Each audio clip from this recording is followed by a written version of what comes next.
这是2007年上映的变形金刚真人电影，它举世瞩目的成功，不仅让变形金刚这个伟大的 IP 再次闪耀，更是在经历了时间的洗礼后，成为天柱、威震天、大黄蜂等电影中的主要角色，成为了家喻户晓的大明星。而这是目前我心里最棒的可变形电影擎天柱玩具——黑苹果 MPM04 擎天柱。他站在巨人的肩膀上，完善了电影擎天柱的玩具设计。顺应时势的他，也理所应当地成为了无数便迷心中的神物。曾经被炒到天价以及数次的再版发售，也诚然成为了他作为玩具优秀品质的最好证明。不过，随着时代的变迁和设计水平的精进，变形金刚真人电影即将迎来大变，而它也将迎来新时代的挑战者。今天就让我们抓住时代的尾巴，跟随这款7年前的玩具，一起回到最初的那份感动。技术发展迅速的千禧年，同时也是电影业发展迅速的时代。变形金刚真人电影就是在这样的环境下应运而生。它不仅成功顺应时代的潮流，成为了一部现象级别的电影，更让这个 IP 迎来了一次伟大的新生。历经多年，经典不灭。相较最原版的 G1 变形金刚动画，真人电影大刀阔斧的造型改动虽然引起了部分粉丝的不满，但是最开始变形金刚动画就是为了售卖玩具的广告，日后的大部分变形金刚作品也都有相应形象的玩具售卖，电影形象自然也不例外。电影中赛博坦星人精密帅气的造型和极其富有真实感的机械变形，也让粉丝们对他们的玩具产生了更多的期待。而当我们提到变形金刚，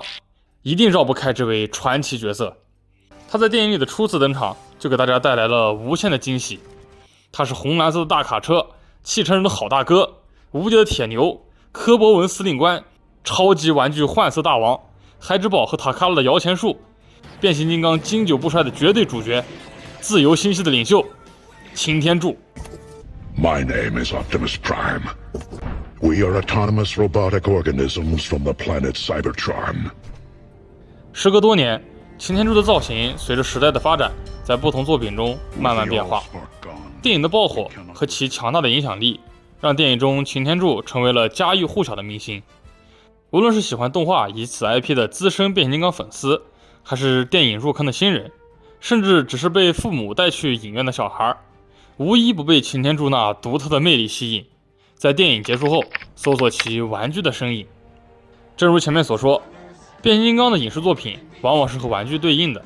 而我们今天的主角黑苹果 MPM04 擎天柱，在我看来是目前外观最好的可变形电影擎天柱玩具。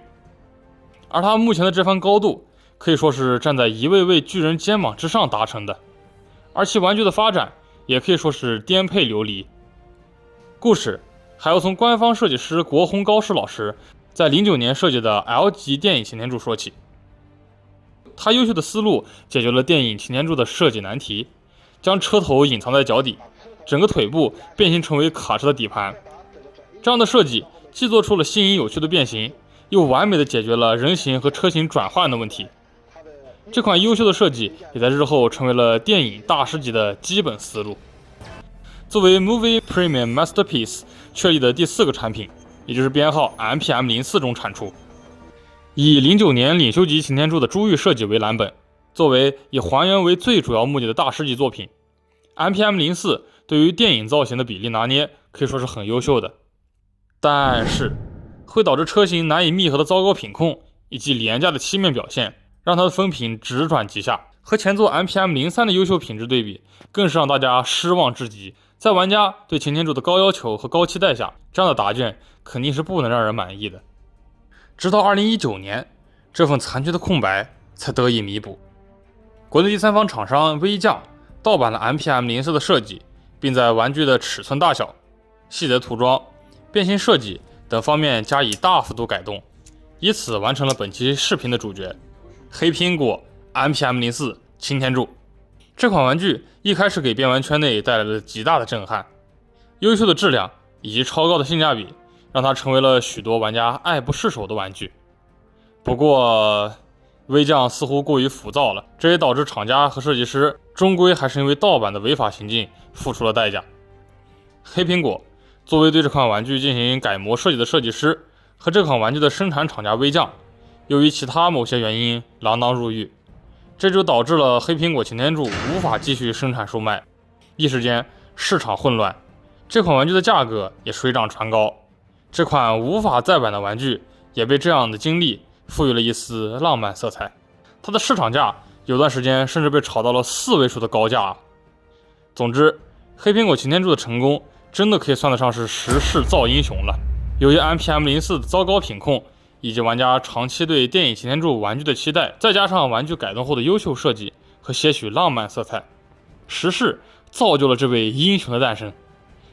今天有幸和朋友们一起分享我和黑苹果擎天柱的故事，在此事先声明不神化任何玩具，也不神化任何不法行为，尊重版权，也尊重每一位玩家的看法。不得不说，它是曾经很长一段时间里我最喜欢的玩具。回到玩具本身，我们先聚焦到黑苹果擎天柱的人形造型方面，帅气、漂亮，人形整体的身形非常的优秀，精致的漆面和闪亮的电镀更是为这款玩具的外观加分不少。各个角度的还原都努力做得尽善尽美了。胸口和背部的改模虽然仍有不足，但是这样的还原度在真零件变形的前提下已经算是非常棒了。可动也算是比较优秀，齿轮关节在被我把玩多年后仍然有着比较好的把持力度，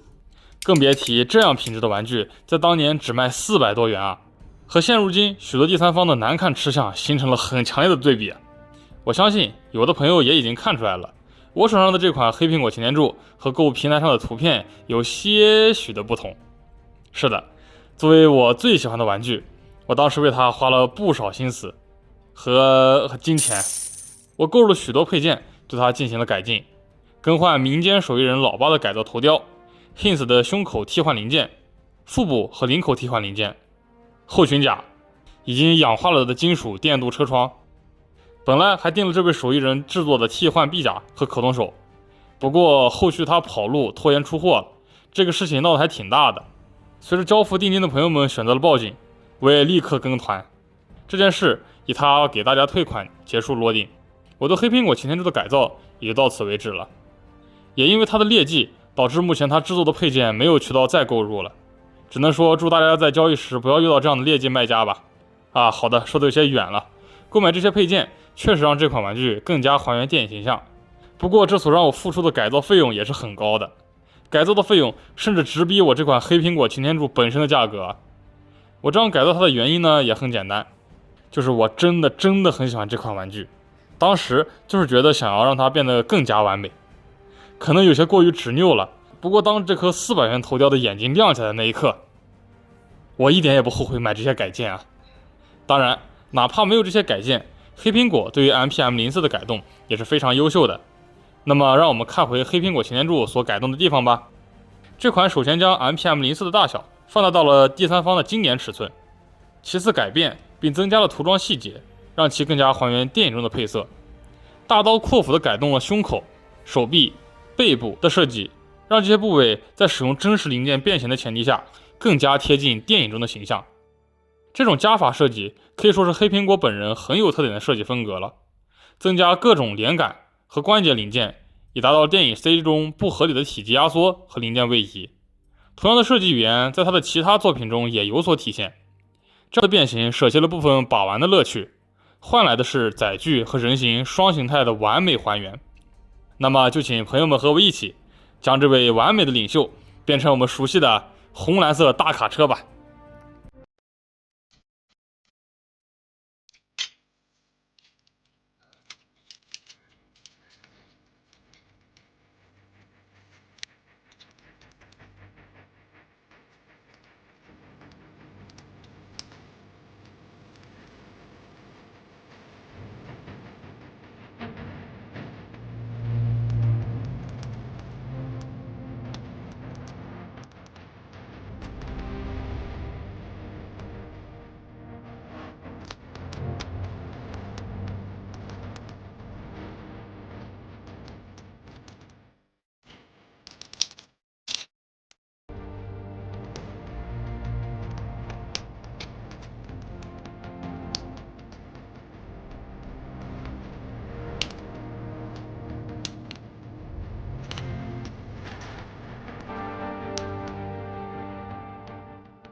卡车形态的造型也是一样的优秀啊。得益于 MPM04 本身就比较优秀的载具形态，这款的载具可以说是锦上添花了。继承 MPM04 载具形态的果柱，又修复了原版载具的密合问题，改进了涂装，增加了进气格栅、车眉、烟囱以及油桶的电镀效果，甚至添加了电影中都没有的真实载具细节，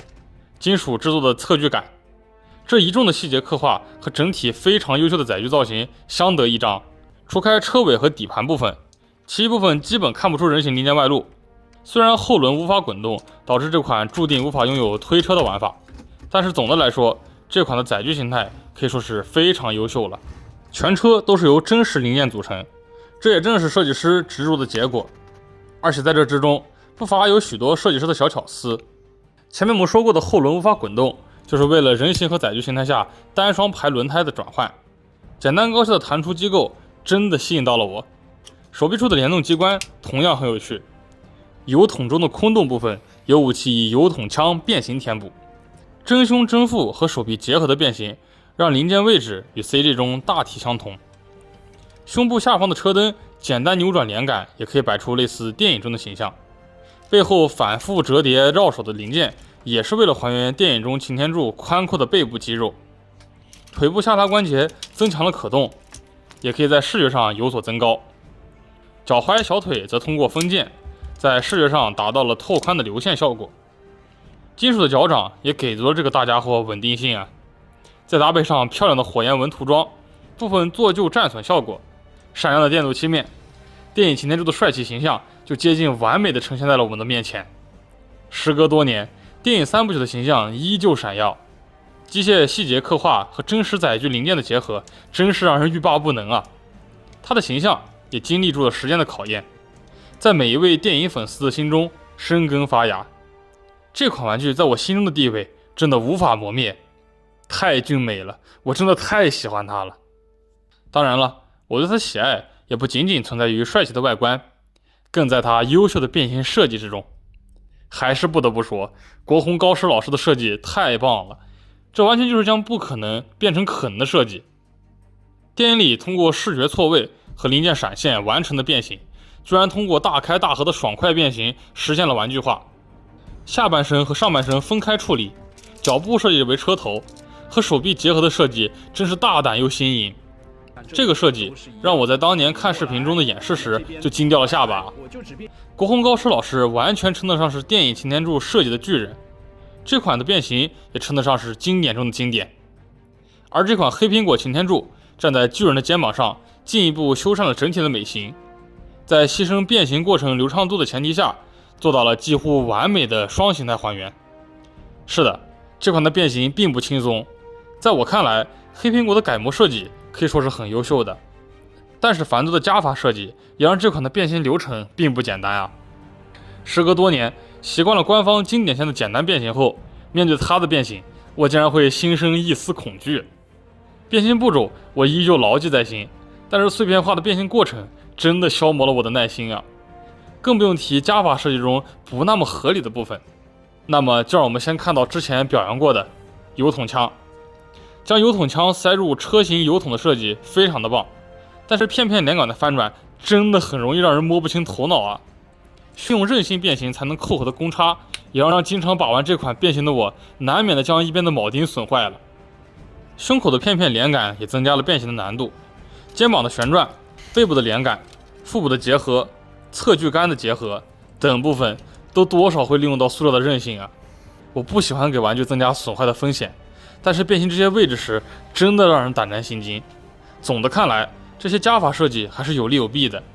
牺牲变形过程的趣味性，换得这样优秀的人形外观和载具造型，这个交易值不值得，相信朋友们心中自有定夺。1000个人心中有1000个哈姆雷特啊。而在我看来，这是完全值得的。这也是我购入更多改件，将它的外形更加精进的原因。它曾经带给我的快乐，我永远不会遗忘。但是过多的变形一定会增加损坏的风险，它仍然是我曾经最喜欢的玩具。但是现在，它更是我最珍贵的收藏。它是我对于过去经历，对于黄金3部曲时代珍贵记忆的收藏。看着它，想起它过去所带来的快乐与美好，对我而言就足够了。我也真心希望可以将这些美好与快乐带给每一位观众，这也是我制作本期视频最主要的原因。人们似乎总是在怀念过去，变形金刚真人电影上映时，许多粉丝认为新形象难以接受，